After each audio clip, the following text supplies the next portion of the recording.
All right, hello there, folks. Here we are. Sorry, Lorraine, if I missed you. But anyway, so here we are. Sharon and my trusty Ouija here, and I get to talking, and we were kind of talking a little bit about things over there and everything. Yeah. So it took a little longer than we anticipated. So anyway, so here we are. So yeah, so here we are. Now we're going to be talking today about, obviously COVID-19 in Scotland and the UK. Yeah. We're going to be just talking about the different, basically, how it's being handled, and although it is now being taken serious across the UK, we'll focus on maybe. Well, whether we'll focus or not, but we'll probably be looking a bit at how the early days went with the planning on this thing, and we'll look at the difference between Scotland and England's kind of approach to dealing with it and preparing for it, and wanting to be ready for it, and that can come down to things like procuring PPE equipment. For nurses and doctors and hospitals and medical staff at the NHS and that sort of stuff, because they need that, obviously, because they need to try to stay healthy while they're dealing with people that have COVID-19, and they need to try to stay healthy as long as possible and minimize their infection and stuff, or their possibility for being infected. So that equipment is pretty darn important. So getting stuff like that in early was important. So who was thinking about that? Who was thinking, and what was happening in terms of ventilator, procurement? What was going on with the decision making there, and those sort of things we're going to just kind of look at and talk about. So, hello, Sharon, how you doing? Hello. No, I'm good. How are you? I'm good. Good. So, hi everyone. What are some of your thoughts in the last, say, month? Right. Yeah, it's been about a month now. It started about the mid-March. So what are your thoughts about the last month? What are some of the things that stick out as, let me ask you this. Give me one thing that you think you're really, really proud of that you've seen since the onset of this, and one thing that you think is probably the most shameful thing that you've seen. Well, I think I've been incredibly proud of the way the Scottish government have handled it. They've been right on the trigger right away, the fact that we had a good wee period where Scotland wasn't as affected as the rest of the UK obviously gave them an advantage being able to get, things in order. But we already had, and I say we, I'm meaning Scotland, not that I'm the Scottish government. But in Scotland, we had like a stockpile of PPE. We had that there for these eventualities. One of the things that I was proud of as well was the team that took the ventilators from the operating theatres and turned them into ventilators that were going to be able to be used for people with the COVID. Right. So they were able to reappropriate them for other things. So, I mean, also the 50 test centres that they've set up in Scotland as well. So they're very much,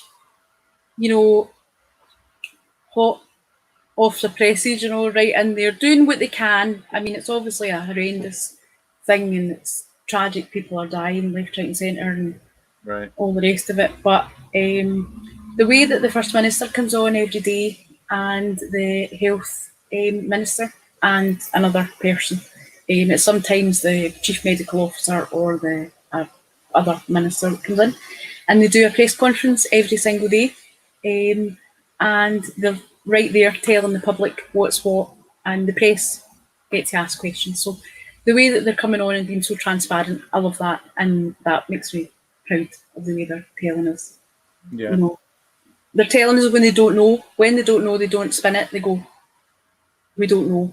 Right. We're trying hardest to do the best we can in this horrible situation, but we don't know. So that gives me confidence that they're not just, like sugarcoating things. I think the thing that worries me is the fact that We had such a warning. When you say worries, you mean in terms of the most shameful thing? Yeah, but that's what I think, because we had such a head start. We had such a, we knew the UK, when I'm talking about the UK now, the UK knew how bad things were in Italy. We knew how bad they were. Right. And they could have locked things down a lot quicker in the whole of the UK. Things could have been stopped. Flights are still coming in and out, even now. And the fact that the rest of the UK had no provisions for PPE for emergency situations, they never had a stockpile like the way Scotland Right. did, and that's worrying and shameful. And I think it's horrible for the rest of the UK. Do you know what I mean? Yeah. They didn't, and the thing is that I think, I can't remember when it was about 3 years ago or something like that, they had a report done to say that if there was ever an outbreak, that they were very unprepared in the rest of the UK. So they had that document there. They had reports from doctors and specialists and all that, and they said you're underprepared for any kind of event like this, and they knew that years ago. So, right. And they still didn't stockpile anything, whereas Scotland went, right, okay, and now they're at the stage where I think it was Matt Hancock, he's the health secretary for the NHS England. I think he said they're down to their last 50,000 gowns or something like that down there. In England? Yep. Oh, wow. Yep. So that's horrifying, So yeah, I think the thing that was most shameful as well. There's too many things. There's too many things. Which is the most shameful, and which is the fact that Matt Hancock wrote a letter to the English PPE companies telling them not to honour any orders coming from Scotland to prioritise English PPE requirements, right. Even when Scottish companies had contracts with them, right, all the time anyway. And the actual guy one of the guys that had the PPE company actually put the letter out publicly to show it. Right. Because he was like that, this is not going to be good for me if, it's like I'm favouring, So much for pulling together and being a union. Together, right? Better together. Anyway. Yeah, exactly. So, yeah, and so here, folks, I'm going to show you something. This is in what Sharon's talking about. This is an article. This is an article that goes over the 11 days that may have tragically cost the UK a lot in the fight of the coronavirus. And what this goes over is talking about, the decision making, the dragging of the feet. Let's talk about letting it, taking it on the chin, letting it pass through the community or herd immunity. And how those things are being talked about instead of preparations, being taken seriously. One thing that's, for me, what stuck out as kind of the most shameful thing here of the way that that Westminster seems to be handling this is, it started out that the European Union started a program where they were going to bulk buy ventilators. And they were going to have all the countries in the European Union get together to do this. And that way they bulk buy it, and the cost per unit comes down for each country, right? So therefore everybody's money goes a little further, right? That's the whole idea of it, right? So the bulk buy together. Now, obviously, are the ventilators, are 1 million ventilators going to be created overnight? No, it's going to take some time to build them, but at least they get started, sooner rather than later, right? Well, what I found shocking was, instead of getting in on that, the UK said, oh, well, we're not part of the EU anymore, even though actually they're still in the exit process and they were perfectly eligible for this. And the EU has made it very clear that they were communicating it, that it's ridiculous that the claims that were eventually made that they weren't aware of it. Westminster said various things. It's very shameful. It's pretty shameful what ends up happening. And they end up, not getting in on that deal. Yeah. Then I hear, okay, there's another English company that was three willing. more times. I think the EU asked them. Three Yeah, times. I think well, the EU asked them. There's definitely no question as to whether or not the Yep. EU was being proactive. Yeah. In making the UK aware of this opportunity. So, anyways, but so then okay, so we move on from that. UK or Westminster drops the ball there completely, starts talking about how we're not in the EU, even though that doesn't matter because they're still part of it technically during the exit process. So all the ridiculous things you heard them say, okay, they missed that ship sailed. Okay, so now there's another company there and that's ready to make them. And then I guess for whatever reason, Prime Minister said, no, you never mind, we don't want them, never mind, and cancels it. The other company had them in stock. They had them in stock, and they only had a certain amount, and they offered them. And then they didn't. Obviously, when they came back to them and says, "Oh, could we buy them now?" They didn't have them anymore because they'd given them away. Suddenly, like a week ago, right? Suddenly the UK government's like now telling people, please make ventilators, please make PPE equipment. It's like, really? Oh wait, a week ago? It's bizarre to me watching how watching the fumbling, bumbling, just bumbling, honestly going on. And in this thing when it gets over to Westminster there. Now, by all reports, what I've been hearing, even been seeing tweets from people in England talking about that they really like listening to Nicola Sturgeon talk about the COVID-19 crisis. That she really she really reassures them, and that she's very clear and very understandable, and she actually makes them feel calmer about this whole thing. They do. They've been I just saw Paul saying something there about the number of COVID deaths in Scotland, but according to the Scottish Government today, that figure is actually, the total deaths is 893, Paul. So I'm not sure where you got that one from.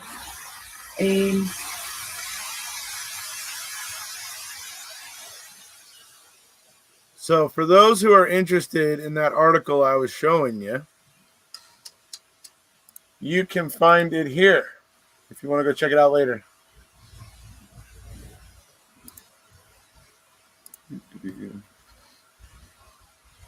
So there you go. So I'll try to get that put down in the description after I'm done here as well. Interesting article talking about the critical 11 days where hopefully if they had done something else different, it wouldn't probably made a huge difference. So we certainly don't want our medical communities to be dealing with this without the proper equipment. We don't want them to be, in that kind of an exposed kind of situation. That's the kind of thing that can cause this thing to really spiral out of control and become a serious shit show. So we don't want that. No. One thing I have to say, I have to bring this point up. Okay. When there's all this PPE disaster, right? And they should be in important meetings, right? They were brainstorming, and they came up with this wonderful idea of creating a badge for carers, so they could wear a badge like the NHS with their badge. Oh, right. Matt Hancock came up with this great idea, right? That they was, instead of coming up with where can we find PPE, where can we save lives? No, let's come up with a badge that says care, so that the carers feel valuable, right? So they feel valued, okay? Right. But what they don't say is they have to buy the badge, right? And the badge costs more than what the carers earn an hour. So they want them to buy this badge. Yeah. Wow. It's not a freebie. It's not, here, we value you, we're giving you this badge. Yes. The badge, it does nothing. Yep. Yep. So, I mean, it's like, it'd be different if they were saying, okay, whereas in Scotland, they've actually given all the carers the facility to pay rise for all the carers. So that it's like, they're doing what they can. But that badge was just, I mean, it'd be different if they were given, $8.95. $8.95 for him. And it's like, people were saying, are you going to buy a badge? And the woman's like, I don't even earn that now, and I'm not buying a badge. Yeah. It's like, oh, it was just, but it was the way he said it. He was like, and this badge will be a badge of honor, and everybody was just like, oh God, no, get back in there and find PPE and stop people having to go in and work in dangerous situations, you know, the rainstorm. How many packages of tea cakes do you get for $8.95? Probably three, maybe. Three or four. It depends. Sometimes you get a deal. Sometimes you get a deal. But yeah, maybe 3 or 4. Yeah, I'd rather buy tea cakes. Mind you, of course, Pete, our friend Pete, would go crazy if I was to, you know, be advertising something for Tunnocks. Because they were very against, let's say, I'll use the phrase, our 2014 movement. Yeah. Oh. They were very anti that, yes. I see. So they weren't ones that, you know, were on our side, let's say. So they're saying the carriers get $8.50 an hour. Yeah. Which is so 45 pence less. There you go. Got to say it right. Anyway. It's crazy though. So, yeah, so there we go. So now, so that was the thing about the 11 days, obviously. So, and then I mentioned my thing about obviously the whole dragging their feet with the whole not getting in on the EU ventilators, which to me, I'll tell you what, some Westminster politicians right now, when it comes to Europe, are beginning to look a lot like just racists. Like they're just racist against Europe. Yeah. It is beginning to have a look like that. I'm not saying that maliciously, Westminster. I am saying that concernedly. Hell, let's put it that way. I mean, it's shocking to see the attitudes that what got missed and things that got overlooked because of ignorant attitudes. And isn't that what racism is? Honestly, exactly. Well, isn't that exactly what it is? Exactly. I mean, if you think of like Davey, our pal Davey, when he was doing his show the other day, Indie Truck Davey, I mean, he was saying we're an island. We are an island in the UK. We could have closed everything off like the way New Zealand has. You know, and I mean, look at the amount of deaths in New Zealand.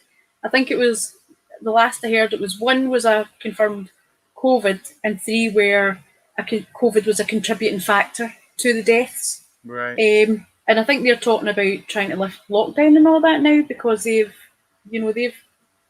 basically, hopefully got on top of it. But I mean, the fact that, I sent you the pictures of the people in the trains just last week or something like that, and they were like, I mean, how can you? Obviously, you're going to give it to somebody and catch it, and if you're on the train and you're like right that close to somebody, and they never had any masks on or that's anything. Why I in London. It's funny, like literally the Monday here in California that COVID really finally took hold. Yeah, that weekend it was really getting, the weekend where it was first getting talked about, where that led into the Monday where they closed schools so that kids didn't even come back from school on that Monday, which was now a month ago, almost a month, little over a month ago. A few days over. Anyway, we're at like 34 days maybe now. Anyway, 35. I don't know, something like that. So when that happened, I remember that, I remember that it was I was going to be going back on the trains that week to ride the train to work again. But because of how serious it all got all of a sudden, I was like, nope, I'm going to go ahead and stay in my car, nice and self-quarantine, and do that. Because I don't want to get onto a train with a bunch of, I mean, you got to imagine, it's not just the people you're on the train with at the moment that you're on the train. Yes. There's everybody that's come on that train before you that day or whatever. I mean, so you're dealing with, and the surfaces that they touched and what they sat on and coughed on and breathed on and sneezed on and whatever else, right? Yeah, So you're exactly. dealing with all of that in a little confined little space of a train or a bus. And I And was just like, touching things. I know. I'm It's not gonna yeah, do that. I think that's a bad idea. yeah. Plus, plus you don't get to sing when you're on the train. Yeah. Oh You yeah. can do that in the car.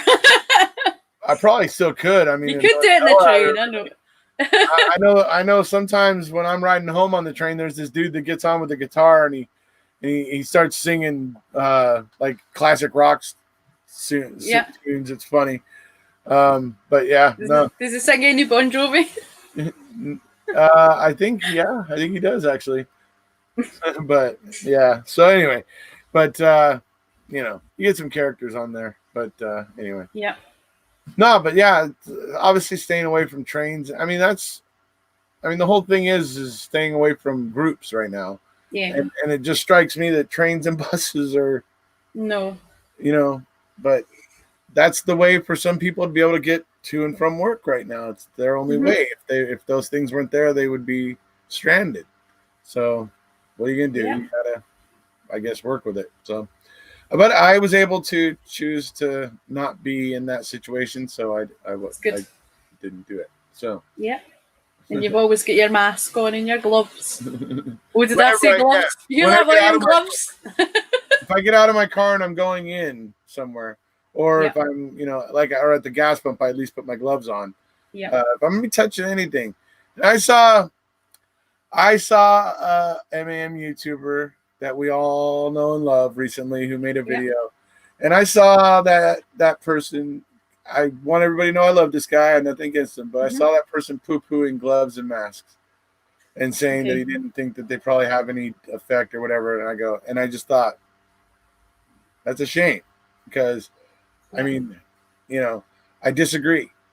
I think it just makes sense if you're going to be touching a surface that 100 people have touched that day before you got there, put on some freaking gloves, or at least put some kind of barrier between that you can toss aside between your finger and the keypad. I mean, common sense. If 100 other people have touched it, you're increasing your odds that one of those 100 people had COVID. You understand how that works, right? The law of probabilities and percentages. Exactly. So, So I mean, it was unfortunate. So although I'm not mad at this person for what they said, I did want to offer a opinion that differed. So I think it is important politely. for precautions. Yes, I do. Yeah, I do. I believe it's important for people to take precautions.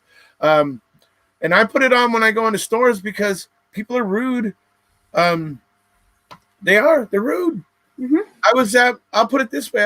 I was out, I was clearing out a storage unit right at the end of March and was getting all my stuff out of it on the last trip or whatever. And as I'm getting my last stuff into my car out of the unit, this other guy from another unit comes over, walks right up to me, just starts invading my personal space.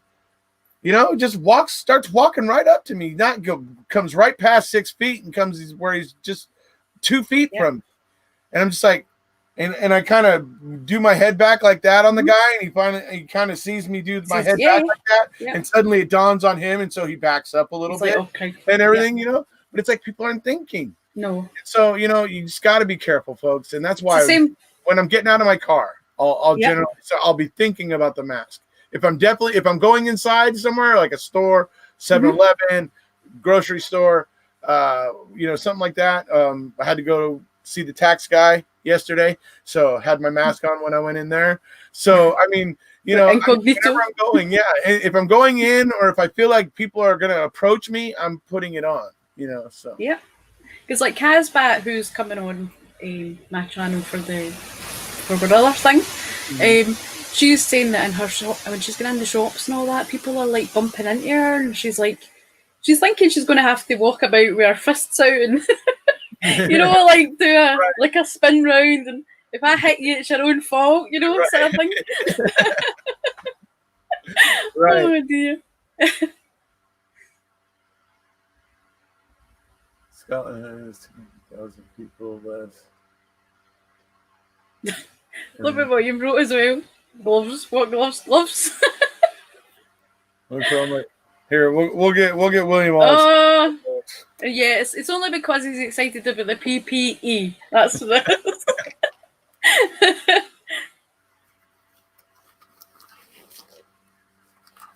I have gloves like these in my car, folks, and in my work truck. These are just for demonstration purposes. I brought a pair into the studio for COVID-19 videos. Yeah. I also have. Yep. So. And this one, because we have these for going underneath houses, so we actually had N95s laying around. That's just at our work. So, but yeah. So if I going up to a gas pump, these go on. I don't touch a gas pump or a bank teller or ATM or anything that I think multiple people touch in the course of a day. I will not go near it without gloves. So many pairs of gloves you go through. Do you then, do you think? Well, generally the ones in my car I'll use and I'll leave in there. And generally I think with the sunlight here in LA, sitting in the car during the course of the day, they're getting sterilized with that heat inside the cab. So that's generally what I feel like. So I'll reuse the pair in my car until it breaks. Once it breaks, do you just gel, alcohol gel when you take them off? Just to make sure. You can even Lysol them, a little bit. But yeah, so but generally I figure, because I know how intense the heat, and it's not. I don't know if it happens there in Scotland. If you get real hot days there and get into your car on a hot day there, it can be. It's like that all the time here in Southern California. Like an oven. We get that kind of hot almost all the time. Sun is always shining here. About a week ago we had rain for about a week straight, but it's not like that. I jinxed you. I'd like it to come and dump for a week like that, right when we're having a wildfire. That would be nice. That would be good if it would do that. But it's no fair though, because you don't seem to be reciprocating and sending some of your sunshine. It's like, it's okay me sending you my rain, but it's quite sunny today. It's quite sunny today. Is it? Yeah. So, anyway, so that's what I do. And like I said, folks, I mean, I won't touch anything that I think a lot of people are touching, because it's just like I say about probability, folks.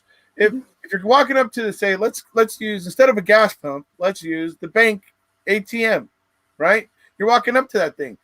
How many people, say you're walking up to it after work, it's 3:30 in the afternoon, and you're walking up to that thing. How many people you think have touched that thing that day before you got there? Even when there's no COVID? And was it disinfected since yesterday? And how many people touched it yesterday? Right? And so how do you know? So that's why I don't touch it directly. So anyways, and you just think about that with anything like that. And we're all going to turn into germaphobes. We're all going to be frightened to touch it. I mean, a lot of places are selling disinfectant spray right now. So, and then just spray it on your stuff after you're done and get out. But I mean, a lot of the shops here have been doing like little disinfecting stations when you go in, and there's like hand gel, and there's like disinfecting sprays for the trolleys and stuff, so that when you're going in, it's not manky. Here's one I picked up. Yeah. It's silken sanitizer. Yeah. And it has with aloe vera and rose petal and pomegranate. Beautiful.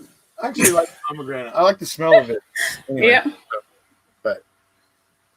So and you can get lots of stuff like that, but you can also get the stuff where you can spray it too. So you can disinfect things, and reuse things. It's, I think, important, because the reason why I try to reuse my gloves and try to clean them and reuse them and do things like that and try to use them until they break is because the medical community needs them. So I don't want to be burning through my supply and then possibly looking for more and taking it away from the medical community. So I'm just trying to make the supply I have last, so that while not putting yourself at risk. Trying to minimize the risk to myself. That's what it's about, folks. We're all trying to minimize the risk, and by minimizing the risk to ourselves, we slow the spread of it. That's the whole idea. Now, the other thing I hope, and I know it's not proven yet, and we got to wait and see what happens, but here in California, the masks, it's happening. In the last week, like all this week, masks have become a reality in California. You can't walk in anywhere without seeing 9 out of 10 people wearing a mask. And in fact, most businesses now are refusing that 10th person that doesn't come in with a mask on. They're sending them back out. So that's what's happening here. If in the next 2 weeks to 3 weeks we find out that the mask wearing curbs the numbers even further here in California, we're going to have definitive proof that mask wearing is enough to minimize the spread of this thing. And we can hopefully start getting some people back to work, opening the economy back up, and start trying to get things back to semi-normal, hopefully a little bit further ahead of schedule. Maybe can't go complete release of everything, but maybe we can start pulling back on things if we know that the masks are effective. And so that's what I'm hopeful about. And I'm waiting to see the data come out in California regarding the mask wearing. Because I know what I've seen regarding the mask wearing cultures already on planet Earth and the way their curve is coming out. So I'm eager to see if it happens here. So go ahead. Sorry. No, it's okay. Just when you said planet Earth, you made me laugh there because you made me think, are you going to look and see how they go on in Mars? You know, they wear no mask. We'll see how the bacteria colonies on Mars are dealing. Sorry, they're all wearing wee gloves, you know. But yeah, I mean, here it's like I'm not sure if everyone's wearing. Well, I've been locked in because we're having to isolate for health reasons in this house. So we've been getting like we're shopping delivered and all that sort of thing, you know. And I think a lot of people have been doing that. They've been staying in, getting their shopping delivered, not really going out at all where possible. So it's pretty much everyone I know has just been doing that. They've been getting their stuff delivered and only going out, you know, for like, you know, a wee silly thing. And it's actually like when they do go out, it's like, don't touch me, anybody. And it's like when they're, you know, because they've been in so long, it starts to, you know, people start to panic a wee bit, you know. But that was one of the good things the Scottish Government actually did the other day on their press conference. It was dedicated to mental health or mental ill health. And, you know, they were dedicating like resources for, you know, like care for people that are struggling or even like domestic, you know, violence. There's a number set up where you can phone, and it's like a phone number for the police. So if anything's going on in your house, the police can hear and they'll find you and they'll come to your house to help you, you know, because tension and stuff like that in houses where, you know, people are locked in. I'm trying to think the phrase that Davey used the other day, but it made me laugh. Yeah, like that, Whereas maybe if people are in a sort of, you know, volatile relationship anyway, they've not got a way out. It makes that more explosive, Or people suffering from like depression, obviously being on their own and, you know, stuff like that as well, or any, you know, thing. So there's like numbers there that people can call, and it's not just like, oh, use this number and that'll be the end of your problems. It's like, you know, it is, you know, they are trying to do the best they can, you know, to cover all the bases, so we don't all end up coming out of this all like, you know, needing cognitive behavioural therapy just to step back out the door, you know. So. Trying to make sure we're okay, you know. So, you know, so the first minister. I saw Ali had posted something really funny when this first started about.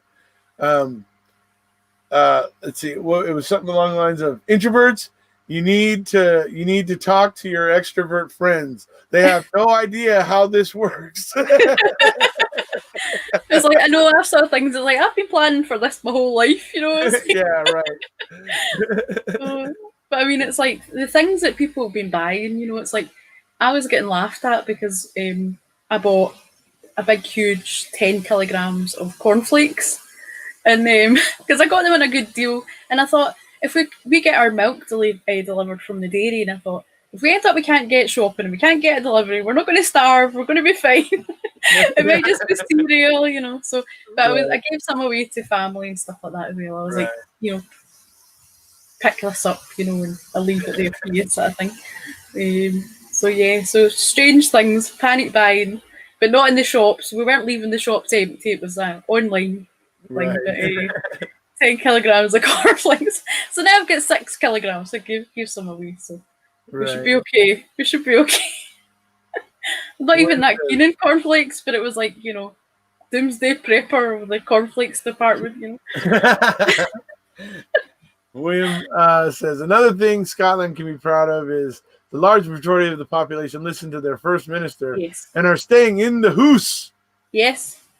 Except you didn't say that right. Well, you said house. Except he spelled it house. But anyway. I know, it's because he's educated. That's what it is. He's educated.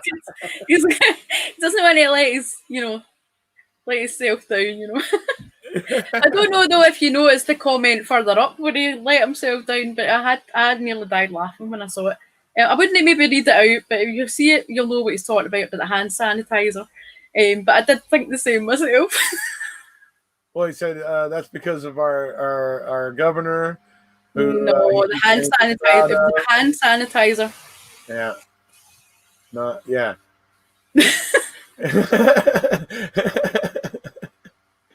It says hand sanitizer. Yes. I would imagine. Oh, is he away? It's left for myself. Anyway, I don't know how well it would work for lube. So anyway. Trust him to say that. Yeah, well, judging by a guy who likes to get kicked in the nuts. Anyways.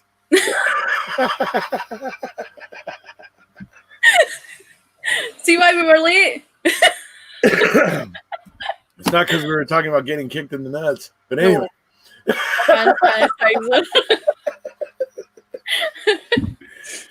So obviously now, all right. So, it's obviously there's a difference. Or at least there's a whole different feeling about the quality, I think, or the reassurance of the leadership in Scotland compared to I would say Westminster. And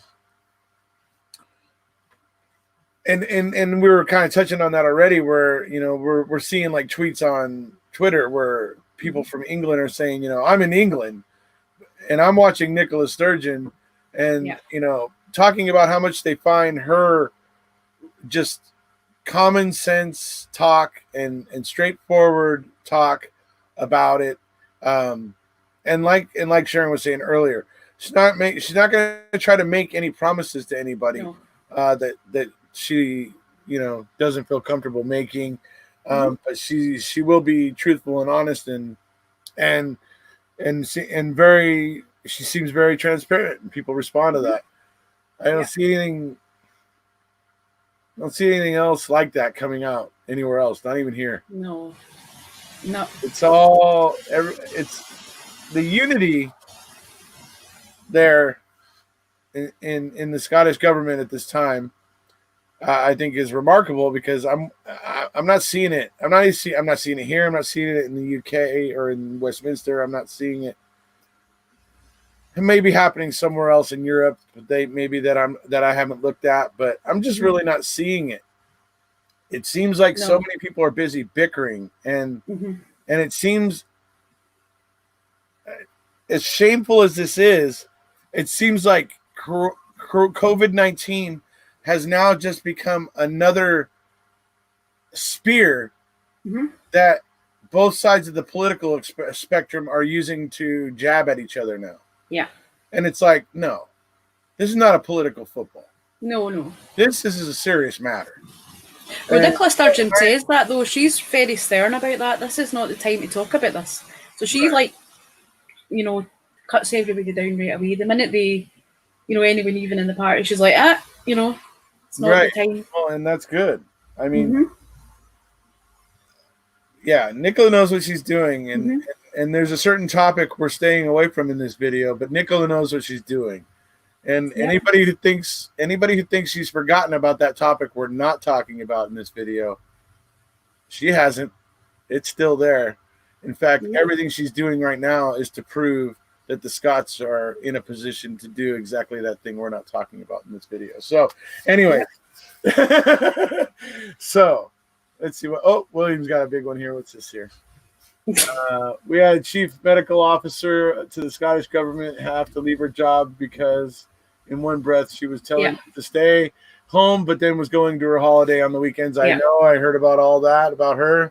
It's unfortunate, but it's from what I can tell, she wasn't infected or showing symptoms or anything like that, and they pretty much kept away from people.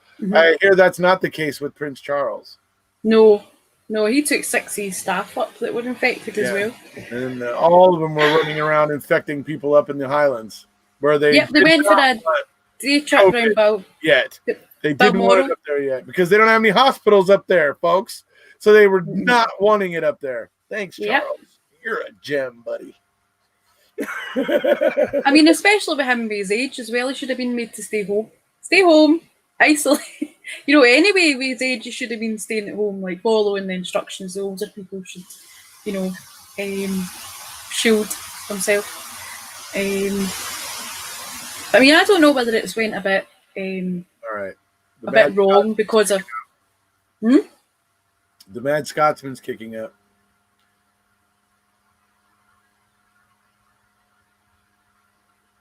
They're looking forward to Alex taking over. Alex already had his run. I don't know if he's coming back, but I'd welcome it if he did, though. I like Alex. Well, actually, they pronounce it Alec. Alec? Okay. My dad was Alex with an X, but it was like, it's Alec. Well, because it's like a Scottish thing. It sounds like Alex. Yeah, a lot of people will say it, though. A lot of the media say that Alex Salmond, and they say that, but it's like Alec, you know. I think that's like a Scottish thing. They'll say it like that, you know.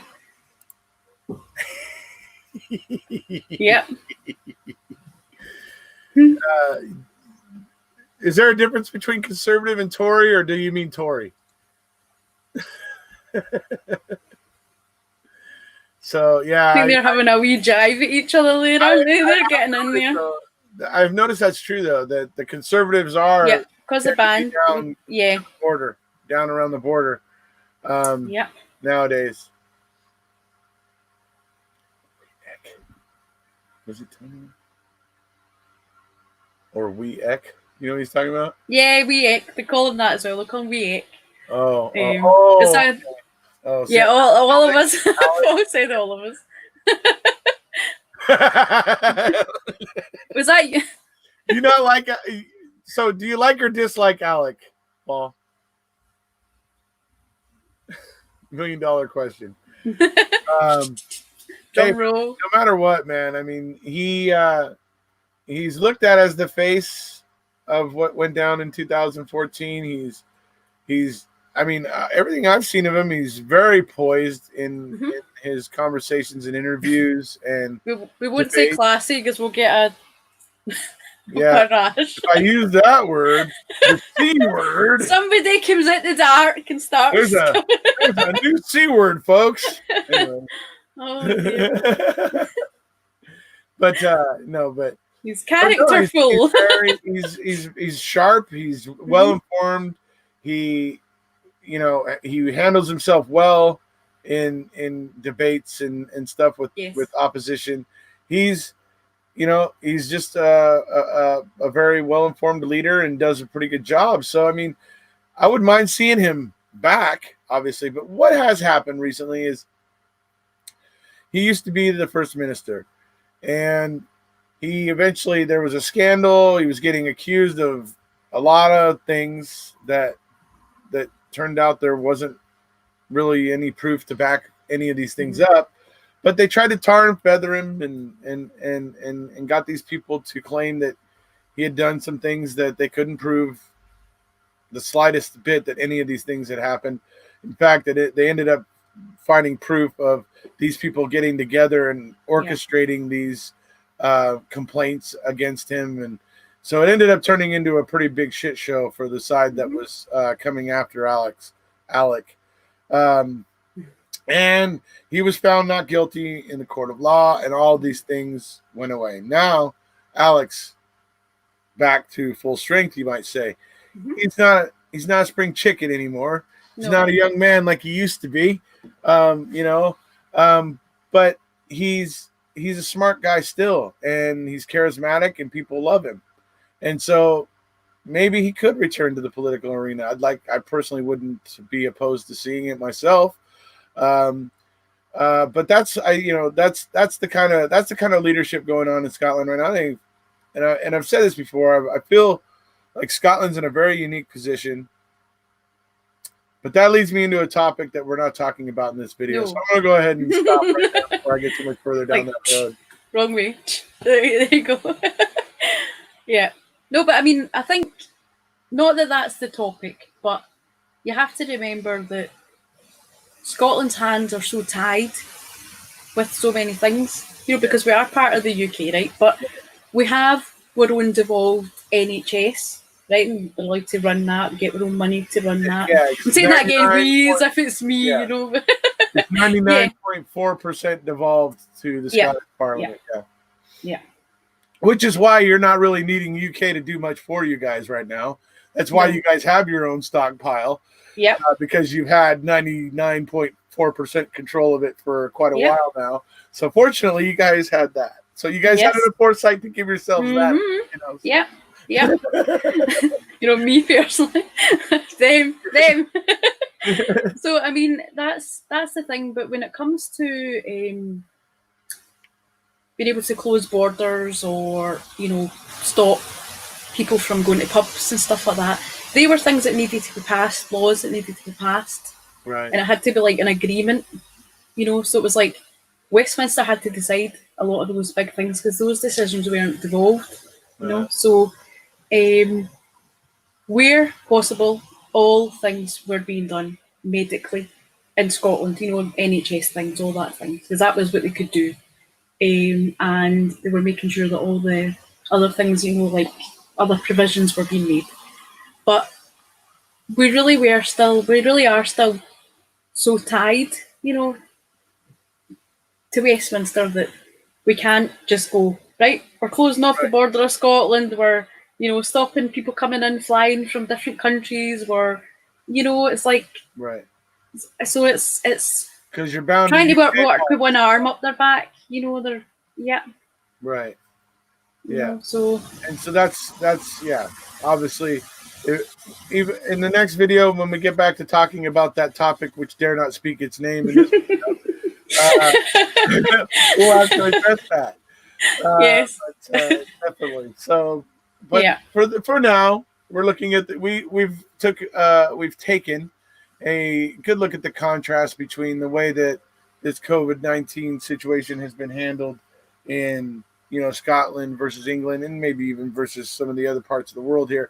So obviously Scotland's numbers are staying pretty low. Now Scotland has a pretty small population compared to England. Mm-hmm. Obviously right now this thing is going nuts in the UK, and particularly in London. Yeah. It is. London, this thing is going off the charts, and in a couple other areas there in England, in some of the population centers there. Which is so horrendous. This thing's starting to ramp up there in England. So we're gonna probably see some possibly some disturbing numbers coming out. Oh, I just remembered more disturbing than they are right now. Go ahead. Sorry. One of the things that they're doing in Scotland is the national records for Scotland are compiling figures where it's not just hospital deaths. In England, the deaths are hospital deaths. That's where their figures are. It's not like people dying at home or suspected cases and stuff like that. So there's in Scotland, they've got the National Records for Scotland are a dedicated team that are looking into all the deaths that are occurring from 1 week to the next. Within a 7-day period, they look at that and say, right, okay, well, was COVID maybe a contributing factor to that death? People even that weren't getting the test, it's like they're saying, right, okay, well, they were exposed to that. And, so they're given a broader figure, which is not the official figure that's given where it's a confirmed laboratory tested COVID death. you know. So they're given, the figures, and they're given the breakdown showing how many of those deaths are nursing home deaths, like care home deaths, how many are hospital deaths, and how many are like at home and stuff like that. So that's really quite good, but it's also quite terrifying, because if they're not given the full figures in the rest of the UK, and they're already horrifyingly out of control, then if they started to add in deaths where COVID appeared on the death certificate, but it wasn't a death at hospital, like in a care home setting, or like I said, even anywhere else, I just dread to think what the numbers must be down there. It's just horrifying, And again, it sounds horrible, but it's comforting to know that in Scotland they're trying to give us the figures, give us the real figures, Yeah, absolutely. Yeah. Now, I have no idea what the hell he's talking about. I don't know what the hell I'm getting from Mexico. What do I get from Mexico, dude? This is why I love the mascots. He just comes off the walls. Randomly. He's like William there, I think, the way he comes out with things. Oh, dear. Dr. Pepper isn't made in Mexico. Pretty sure it's not made in Mexico. Not made with real peppers. Now, Corona, on the other hand, people are not wanting to drink that. This is crazy, isn't it? It's like it's. But no, there's another thing as well, and because we've got our devolved Parliament, devolved Parliament for the NHS, rather devolved NHS. Teresa. They wanted to name the hospital. They made a temporary hospital in Glasgow. Right. And they decided they wanted to name it after Louisa Jordan, who was actually from Glasgow. And I don't know if did you read about her? I understand she was served in World War II. World War One. World War One. Over. Yeah, right. Over in Europe. Serbia. Yep. Oh, Serbia. Right. So. Yeah. And it was a typhus epidemic. And she knew she was going to die because the people were all dying, and they were told to kind of clear out, but she stayed to look after the people that were dying until she eventually succumbed to it herself. But every year over in Serbia, they celebrate her life. So they do a big thing. But Jean Freeman actually admitted that she felt, kind of a bit ashamed that in Scotland, it's not really made much of, the fact that, she's a Scottish hero, Right. Whereas over in Serbia, they're like every year it's, a big thing. But they have a ceremony at our local church. I can't remember. Wilton Church, I think it was, in Glasgow. They have like a wee thing for her sort of every year as well. And her name's on the war statue type things and stuff like that. So, well, I think that's silly, because now I do understand. Now I do remember that there was the argument that a bunch of people were saying it should be called Nightingale. Nightingale. Yes. It's like, because the English, really, that's guys, what I was thinking. A bit on the nose, isn't it? Florence Nightingale. I mean, seriously, isn't there probably thousands of hospitals all throughout the world named after Florence Nightingale? There's actually. I mean, she's kind of an on the nose kind of one to pick, isn't it? Well, see, the thing nobody's heard of her, Well, see, that was what I was going to say. One of the flaws in that is the reason that they were calling it Nightingale is because the Excel, I think it is, the one down in London, the big exhibition place there, where they're making the temporary hospital. That's getting called Nightingale. It's Nightingale London type thing. But it's like, that's just open. It's just all beds, like open, right? Right. So in hospitals, Nightingale wards were like that. They were all open, right? Not we individual rooms. So the one in the SEC, right, is individual rooms, perspex off. So it's not a Nightingale ward. So, so they can't say it's Nightingale. So they're quite happy to have it. That's just a little mini thing there. It's an interesting little side note. Yeah. But it's like they wanted to call, because it's like they're calling it Nightingale Manchester, Nightingale, all over the whole of the UK. They were wanting it to be this, thing. But they decided, in Scotland, we've got our own NHS, so let's honour one of our Scottish heroes, So that was good. Well, sorry, go ahead. No, it's okay. Because it's quite brave, back in 1915 it was when she died, being, right, out there in a different country and, right. Because Mary Hill's like basically where Still Games filmed. Right. Where she was from. So okay. Yeah, so it's interesting as well. Okay. So, Paul, to answer your question, actually haven't had chorizo in a little while, but now you're making me want to go buy some. But I do have to actually get to breakfast. So, it's been fun having a chat with you this morning, talking about this. You too. How's it going out there, William? We'll see you, buddy. I know you'll miss us until next time. I know. Well, he'll not miss me. He'll be like, oh, God, send her back on there. Yeah. But and everybody out there, I mean, like I said, be safe. Take your precautions, folks. Don't be.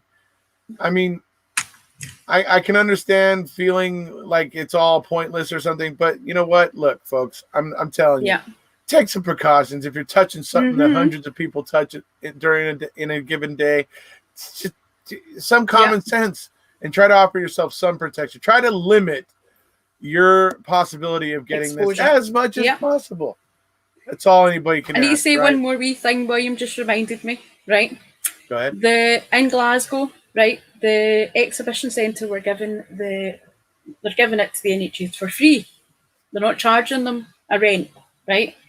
Down in England, the exhibition centre down there, it was going to be £3 million a month. They were wanting for rent. Yeah. Wow. Right? And public pressure, But one of the interesting things, what I heard was that actually, Jacob Rees-Mogg, do you remember him from Westminster? No. He was like this, he was the leader of the House, and you might remember, he was the one that got all the trouble because he was lying down. Do you remember seeing the pictures of the guy lying down in Westminster? You don't remember him? Lying down. They were taking the mickey out of him, and they kept doing pictures and like wee cartoons. But anyway, it doesn't matter. Yeah. He's a guy that's like really wealthy. He's really, really wealthy. And he had like some sort of connection, or he had shares or something like that in the exhibition centre. Right. So he was going to be benefiting from them charging the NHS £3 million a month.